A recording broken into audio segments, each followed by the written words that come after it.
보는 가장 위대한 드라마 시간이 되겠습니다. 지난주에는 우리가 인간들의 그 내면의 왕국, 그러니까 왕국으로 가는 열쇠와 그리고 우리의 숨겨진 힘에 대해서 우리가 좀 같이 공부했죠. 오늘은 우리 모두가 기도하면서 부딪히는 고민과 질문들을 함께 나누고 또 다시 진실하고 그 용기 있는 기도를 시작할 수 있도록 돕고자 하는 시간입니다. 우리 인생에서 어디에서 답을 구해야 할까? 또 이러지도 저러지도 못할 상황에서 벗어날 길은 무엇인가? 또 기도는 하나님이 시작하신 대화를 이어가는 일입니다. 그래서 이미 여러분에게는 성령이 임재해 계십니다. 이 이야기는 이미 여러분은 하나님과의 대화가 시작되었다는 말입니다. 그리고 그 신앙과 그 성경의 지혜, 하나님의 그 진리 안에서 올바르게 쓰일 수 있는 그 심리학적 통찰을 통해서 참된 기도의 길을 함께 찾고자 하는 것입니다. 그래서 어거스틴은 그 눈에서 비늘이 떨어져서 이 땅에서 제 아무리 대단한 영화도 그리스도 안에서 찾을 수 있는 그 영원한 평화 그리고 행복, 위안을 주지 못한다는 사실을 또렷이 볼 줄 알아야 한다고 말했습니다. 그래서 오늘 우리는 하나님의 말씀과 또 심리학의 그 통찰 사이에서 균형을 잡고자 합니다. 심리학은 그 인문학은 하나님께서 일반 은총 가운데 그 인류에게 주신 지혜 중 일부일 수 있습니다. 이것도 과학이죠. 그러나 우리는 이 도구를 사용할 때 언제나 그 말씀의 빛 아래에서 다루어야 합니다. 진정한 그 영적 각성은 이 땅의 성공이나 그 위로가 아닌 그리스도 안에서만 누릴 수 있는 영원한 만족과 또 평화를 추구하게 합니다. 요즘 세상은 그 인간의 마음을 깊이 이해하려는 노력 속에서 죄를 단순한 그 상처나 아니면 마음의 상처 아니면 외부 환경의 그 결과로만 보는 경향이 있는데 이것은 우리를 향한 하나님의 말씀 곧 내가 죄를 다스릴지니라 그 창세기 4장 7절에서 하신 주의 음성을 가릴 수가 있습니다. 심리학이 그 인간의 내면을 그 진단하고 또 설명하는데 유익할지라도 죄를 다루는 일은 단순한 감정의 치유로 끝나지 않습니다. 저희 심리학 박사 논문도 이러한 부분에서 제가 박사 논문을 썼었는데요. 죄는 그 하나님의 거룩하심에 대한 반역이고 또 그 본질은 관계의 이제 단절이 됩니다. 우리는 단순히 그 자존감을 회복하는 것이 아니라 그 하나님 앞에 회개하고 다시 서야 할 존재들입니다. 그러므로 우리는 복음을 심리적 그 안정의 수단으로 축소시키는 것을 경계해야 하고 그리스도의 그 십자가는 단지 우리의 그 마음의 상처를 어루만지기 위해서 존재하는 것이 아니라 우리의 죄를 속죄하시기 위한 그 하나님의 공의와 자비의 만남의 자리입니다. 그래서 우리는 위로받기 위해서 복음을 찾는 것이 아니라 거룩해지기 위해서 주님을 바라봐야 하는 것입니다.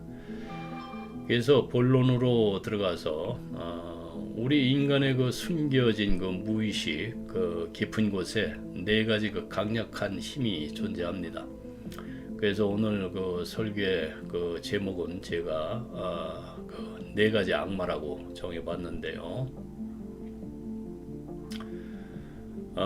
이것이 우리의 그 마음을 괴롭힌다고 이제 심리학은 말하는데요. 그것은 바로 무엇인가 하면 두려움, 그리고 죄책감, 열등감, 그리고 잘못된 사랑, 그러니까 정오의 형태로 나타나는 경우가 많습니다.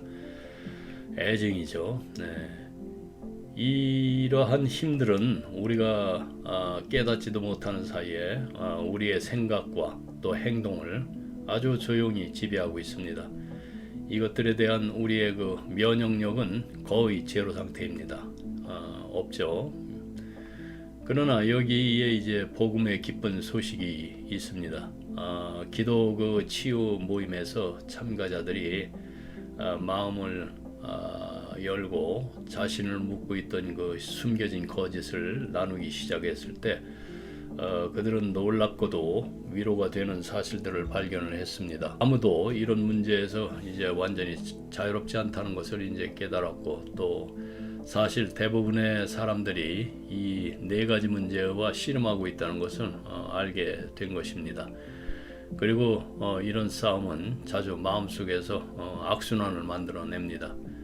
하지만 우리가 이 숨겨진 싸움을 그리스도의 그 빛 앞에 가져오고 진실한 기도와 또 전 시간에 말한 정직한 기도죠. 그리고 공동체 안에서 나눌 때 하나님은 치유의 역사를 시작하십니다. 두려움이 있던 곳에 그 용기를 주시고, 죄책감이 있던 곳에 용서를 주시고, 또 수치심이 있던 곳에 존엄을 회복시키시고, 정오가 있던 곳에 이제 참 사랑을 심어 주십니다. 오늘도 우리는 그 주님 앞에 나아가서 그분의 진리가 모든 사슬을 끊고 우리를 자유케 하실 것을 믿으십시오. 그래서 믿는 만큼 그 치유는 역사합니다. 앞서서 우리는 그 궤양 증상이 앓고 있던 그 젊은 농장주 그 적대감, 그리고 감정의 그 상처와 원망, 그리고 두려움의 뿌리에서 비롯된 그 농장주에 대해서 이제 언급을 했었는데요. 네 가지 그 사슬과 속박을 저는 이제부터 악마라고 표현하겠습니다. 여러분도 그렇게 알아듣기로 바랍니다. 그 젊은 농장주의 경우 그 악의 세력은 정확히 어떻게 작용했었죠? 그는 그 도전을 받아들이고 또 진실하게 기도를 실천하기 시작하면서 자신의 삶을 지배하던 이러한 부정적인 세력의 존재를 인정하게 되었습니다. 그리고 그는 다음 단계로 이제 왜 그런 세력들이 자신의 삶에 자리 잡게 되었는지를 물어보아야만 했습니다. 그는 그 맞벌이 부모 밑에서 이제 자랐고, 형제들도 너무 바빠서 그에게 관심을 주거나 돌봐줄 수 없었죠. 그래서 그는 깊은 외로움과 또 나는 필요 없는 사람인가 하는 생각에 사로잡혀서 열등감을 느꼈습니다. 가족이 자신을 돌보지 않았음에도 그는 여전히 가족을 사랑했지만 또 그리고 그들의 사랑을 받고 싶어 했습니다. 하지만 이런 감정적인 결핍과 마음속 원망이 커지면서 그는 점점 자신이 이런 감정을 느낀다는 그 사실을 부끄럽게 여기기 시작했습니다. 그래서 그 수치심을 다른 사람에게 숨기려 했고, 나중에는 이제 자기 자신에게도 감추려고 하다 보니 죄책감까지 이제 느끼게 되었습니다. 시간이 지나면서 이 막연한 두려움이 그의 마음에 자리 잡았고, 그 두려움에서 자신을 지키기 위해서 점점 다른 사람에게 이제 화를 내거나 원망하며 대응하게 된 것이었습니다. 기도 모임이 끝날 무렵에 그는 우리 모두가 마음에 새겨야 할 말을 남겼습니다. 그는 이렇게 말했습니다. 오늘 저는 제 가장 약한 부분을 얼마나 맹렬하게 지켜오려 했는지를 돌아보면서 저 자신이 훨씬 더 관대해졌다는 것을 깨달았습니다. 이제 저는 적대감이 비열함에서 나오는 것이 아니라 깊은 고통과 두려움의 밑바닥에서 나온다는 것을 알게 되었습니다. 그래서 하나의 그 악한 세력의 기척을 알아보게 되면은 다른 모든 세력의 기척도 보통 함께 느껴집니다. 그 가장 강력한 세력은 이제 정오였었는데 사실 그것은 비통함과 적대감으로 이제 위장한 것이었죠. 그것을 파괴하기 위해서가 아니라 쫓아내기 위해서 이 기도 모임이라는 그 원 안으로 들어왔던 것이었습니다. 그분은. 그래서 이 쫓아내기 과정은 이제 이후 시간에서 점점 가면서 자세히 설명을 하겠지만은 이제 악마들을 하나씩 살펴보겠습니다. 그러면 우리 자신 안에서 그것들을 여러분들이 알아볼 수 있을 것입니다. 첫째가 이제 두려움인데요. 우리 각자가 직면하는 첫 번째 문제 중 하나는 두려움입니다. 두려움이 그 내분비선에 반응해서 전체 시스템의 기능 장애를 유발한다는 것은 잘 알려진 의학적 사실입니다. 일반적으로 우리는 그 두 가지 두려움을 가지고 태어나는데요. 첫째가 그 넘어지는 것에 대한 두려움, 그리고 큰 소리에 대한 두려움입니다. 그 성숙해질 무렵에는 이제 수십 가지 두려움이 축적될 수가 있죠. 어두운 것에 대한 두려움, 또 높은 곳에 대한 두려움, 다친 곳에 대한 두려움, 또 잠자는 것에 대한 또 두려움, 뱀, 거미, 또 물에 대한 두려움, 때로는 이제 죽음에 대한 두려움 등이 있습니다. 예수께서는 인간의 마음이 단순한 감정의 저장소가 아니라 삶의 그 열매를 결정짓는 중심이라고 말씀하셨습니다. 그 대표적인 구절이 마태복음 12장 34절에서 35절까지인데요. 본문 내용이 뭐냐면은 이는 마음에 가득한 것을 입으로 말함이라. 선한 사람은 그 쌓은 선에서 선한 것을 내고 악한 사람은 그 쌓은 악에서 악한 것을 내느니라.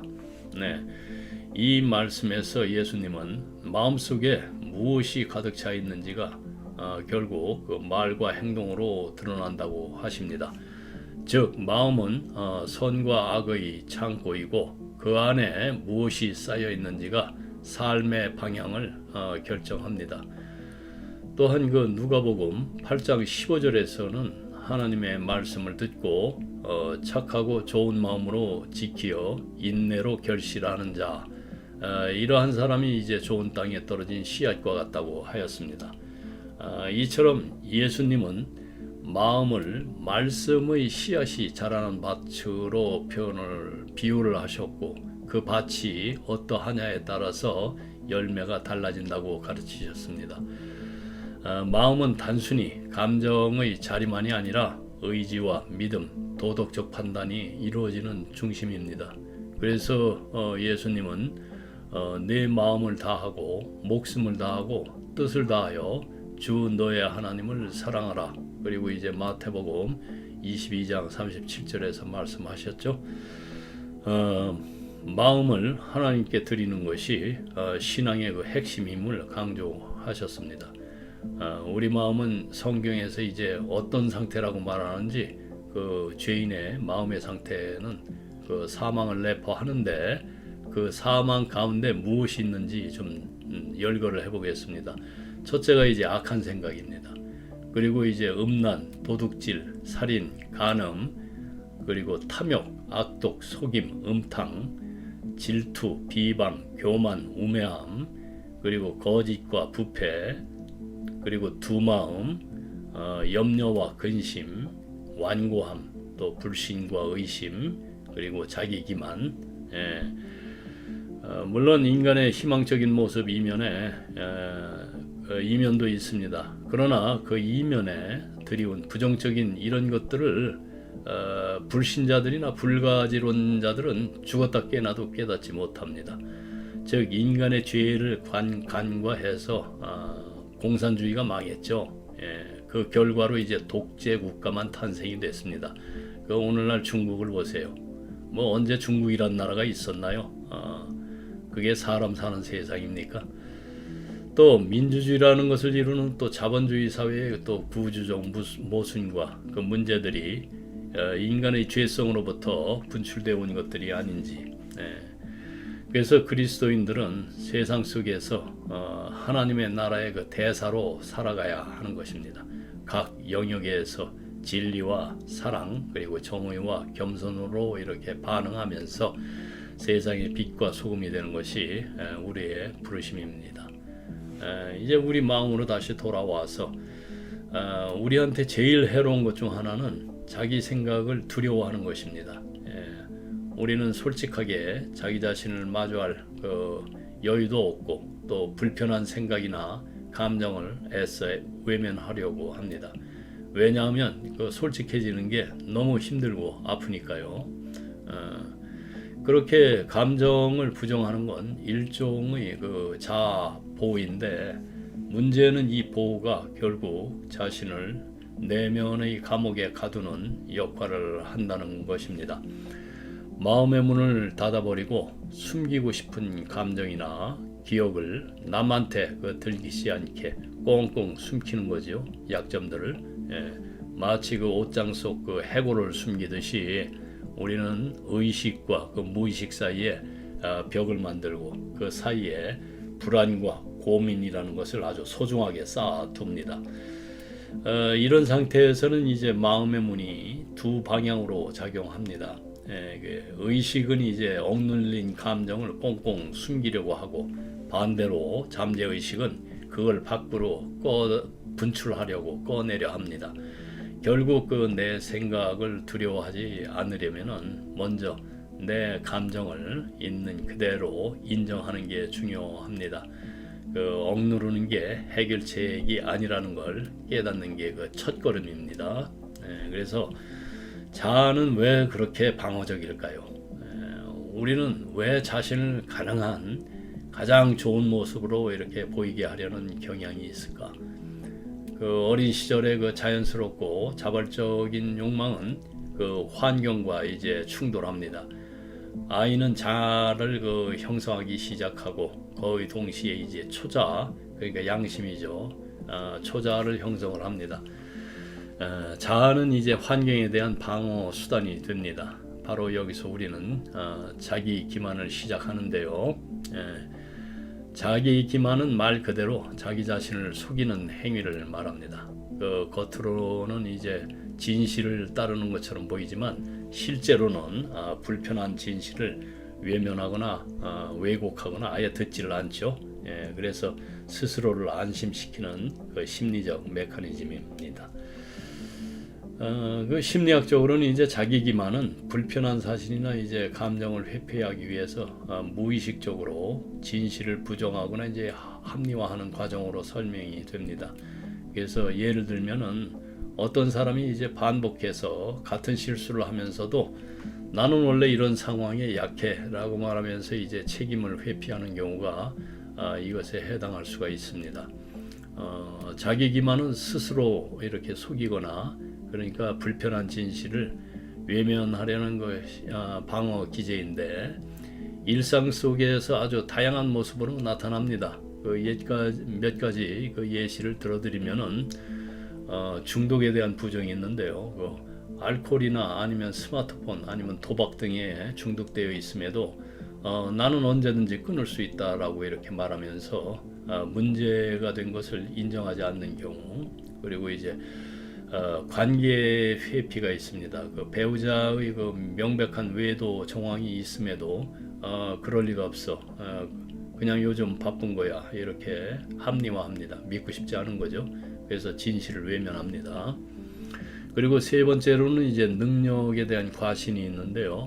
반복적으로 시험에 떨어지거나 아니면 업무에서 실수를 하면서도 운이 없었을 뿐이라는 둥, 난 원래 잘하는데 이런 자기 위안을 삼는 경우가 있습니다.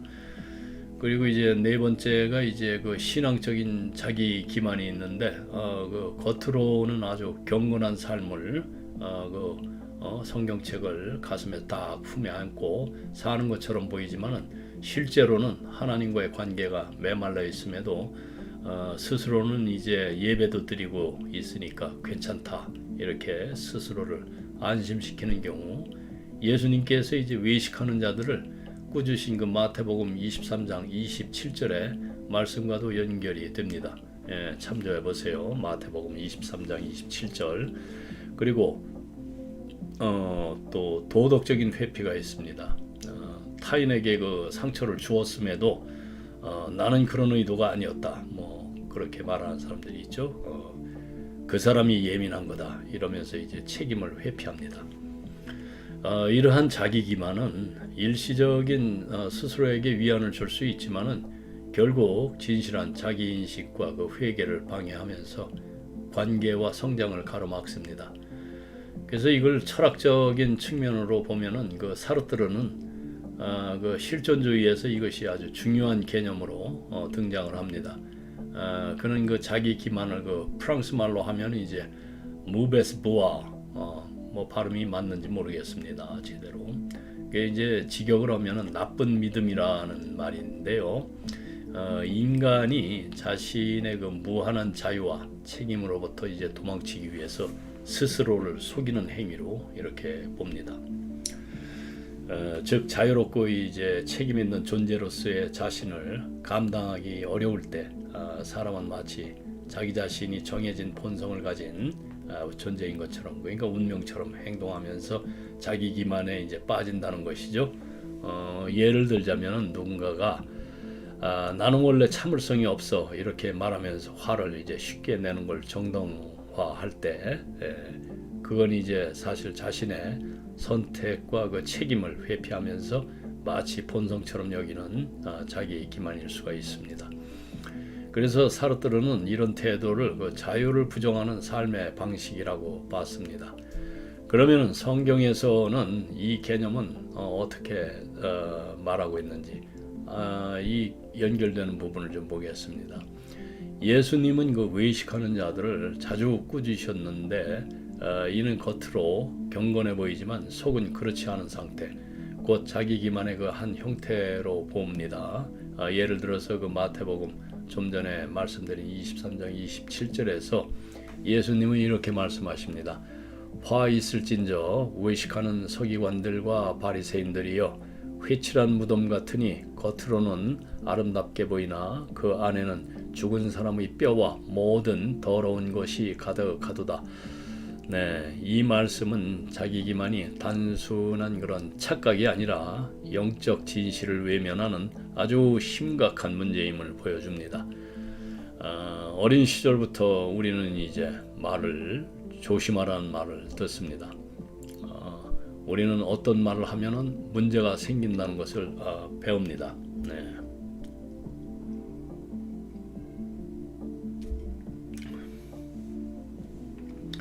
곧 우리는 이제 생각조차 하지 않는 것이 차라리 낫겠다는 것을 배우죠. 그래서 하루를 절대적으로 정직하게 보내는 것은 뭐 거의 불가능합니다. 우리는 때때로 받아들이기 힘든 사람들을 그 무의식적으로 외면하거나 피하려고 하죠. 하지만 그들이 존재하고 있다는 사실은 또 부인할 수가 없습니다. 그게 현실이죠. 사례 하나를 말씀을 드리겠습니다. 기도 치유 모임에 참여했던 그 한 여성인데 매우 지적이고 또 재능 있는 사람이었습니다. 그 장학금을 받아서 대학을 졸업한 뒤에 성공적인 그 배우이자 또 연극 강사로 활동을 했고, 그 두 개의 대학에서 강의를 했고, 또 사랑스러운 그 어린 딸을 둔 행복한 귀여운 여성처럼 보였습니다. 겉으로는 삶이 완벽해 보였지만은 그녀는 그 미소 뒤에 감정을 이제 억누르고 긴장을 숨기면서 살았는데요. 그러나 그분의 몸은 이제 좌골신경통, 뭐 편두통, 뭐 저혈압, 현기증, 그리고 이제 점점 기력을 잃게 하는 그 종종 보면은 잦은 실신 증상을 일으키는 분들이 있습니다. 그것으로 이제 고통받고 있었는데 결국 그녀는 자신의 내면의 문제를 이제 인정하게 되었고, 그 감정적인 어떤 미성숙, 그리고 지속적인 긴장, 그리고 두려움, 그리고 그 깊은 죄책감이 자신을 올가매고 있음을 깨달은 것이죠. 그녀는 이제 오랜 시간 열등감과 죄책감, 그리고 타인의 시선을 두려워하면서 깊은 고통을 겪었다고 고백했습니다. 그리고 이렇게 덧붙였습니다. 그 내면이 불행하다면 아무리 외적으로 성공해도 소용없습니다. 네. 그녀가 그 극복해야 했던 가장 큰 장애물은 그 자신의 생각에 대한 깊은 두려움이었습니다. 어린 시절 그녀에게는 그 다정한 이모가 있었는데 이모는 그 예쁜 두 언니를 보면서 이렇게 말하곤 했답니다. 넌 미인이 될 수 없으니 착하게 살아야 된다. 그 어머니도 이 말을 긍정하고 그녀의 그 총명함을 강조하면서 그러니까 너는 무슨 일이 있어도 반드시 성공해야 한다. 그러니까 인물이 없으니 성공해야 된다고 뭐 말한 것 같습니다. 예. 이런 말들은 이제 그녀의 마음속에 깊이 새겨져서 성인이 된 후에도 큰 짐이 되었습니다. 그녀는 이제 착하게 살아야 한다는 기대와 성공해야 한다는 압박 사이에서 이제 갈등하고 그렇게 살았습니다. 결국 그녀에게 성공은 열등감과 맞닿아 있는 것처럼 느껴졌고 자신에게 솔직할 수 없는 삶을 살게 됐습니다. 반면에 이제 매우 그녀는 독실한 기독교 신앙을 가진 소녀였는데 그 하나님 앞에서 정직하기 어려워했고 또 무엇보다도 하나님께 나아갈 때마다 착한 소녀인 척하면서 자신이 그 생각하거나 행한 좋은 일들만 말해야 된다고 이제 느꼈다고 합니다.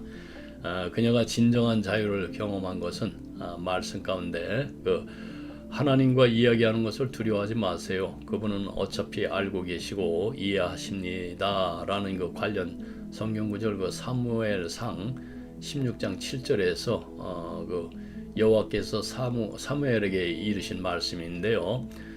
이렇습니다. 그의 용모와 키를 보지 말라. 내가 이미 그를 버렸노라. 사람은 외모를 보거니와 나 여호와는 중심을 보느니라. 이것을 인용을 해서 이제 전달했을 때입니다.